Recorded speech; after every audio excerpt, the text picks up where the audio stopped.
মরিচ কয়টা দিছস তুই? 3টা। তুই আরো 3 তারিখা 9টা মরিচ কুচি কুচি করে কাইটা জাকি দিয়া দিয়া দে। এত জাল খাইতে পারবেন? ইসাক যদি চাকর হইতে পারে জাল খরন ইসাকের লগে কোনো ব্যাপার না। তোর আপনার লগে আজকে 5 যা হইব সব জাল খাইতে খাইতে হইব। কাট ওই কাট।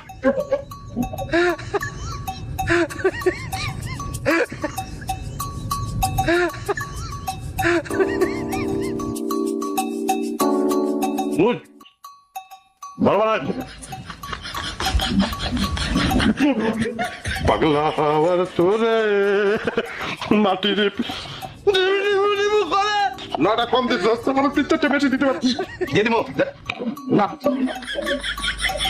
এর পানি দে পানি পানি পাল তুমি পানি পানি দে লাগবে না আমার সঙ্গে পাল তুমি পানি রাখো না পানি করে দোকান নাই ফোন তোর ভাইরে কইস আগে ঝাল খাও হিক্কা তারপর আমার লগে কথা বল।